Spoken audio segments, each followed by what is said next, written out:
30万香港人涌入大陆，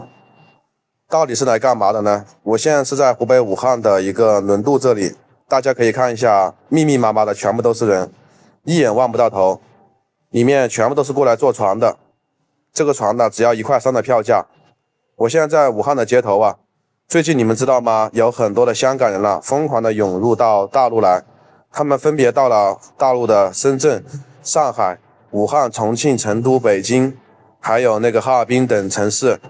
当然来武汉的游客也不少。今天主要给大家看看武汉的街头有没有香港人。你知道吗？武汉这下彻底火了，深圳也彻底火了，都已经火到国外去了，大量游客蜂拥而至。我现在就在武汉的街头，大家可以看一下，这个街呢是一个步行街，是全国非常有名的步行街，10大步行街之一。像北京的王府井、重庆的解放碑，然后还有广州的北京路，这些街啊都是非常有名的。而且呢，说实话，武汉这条街感觉一年都没有四季，就是说它没有春夏秋冬淡季旺季之分，一年四季都是这么多人，四季如春，人山人海，人潮汹涌。那有这么多的香港人，他们涌入到大陆来，到底干嘛的呢？给大家说一个比较有意思的事情，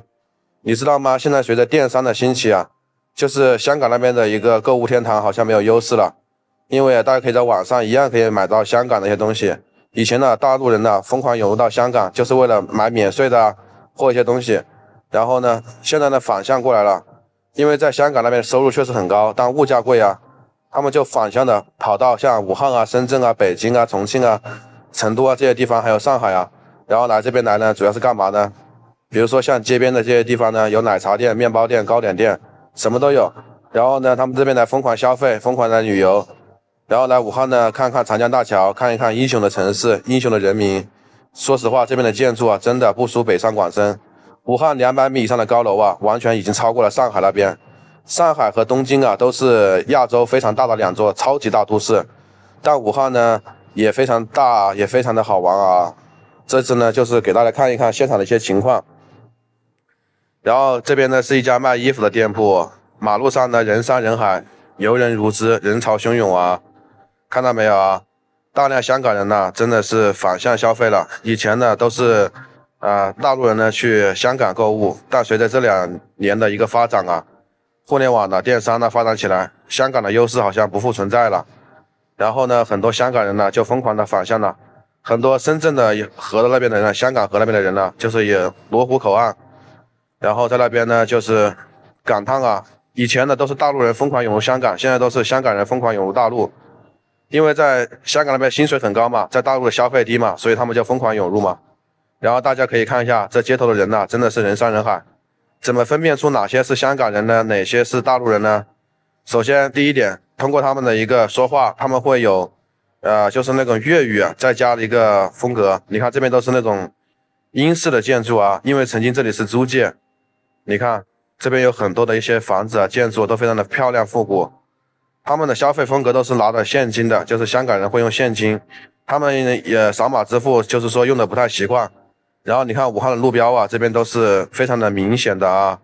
完全为游客做了很大的一些努力改造升级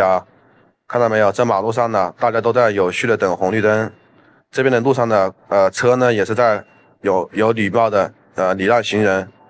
这么多香港游客来到大陆旅游比如说去重庆看看熊猫，成都看看熊猫，来武汉看看我国第1座长江大桥，这个步行街走一走，看一看这边的历史建筑，真的是让人心情愉悦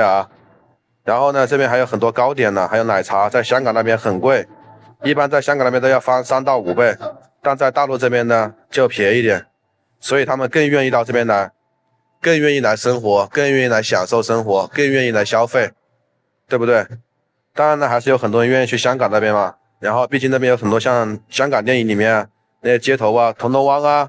然后还有那个很多一些区域对不对？然后大家来到这个武汉呢也是一样的也是有很多好玩的，大量香港人涌入过来真的是让人大开眼界。看看这边的建筑是不是很漂亮？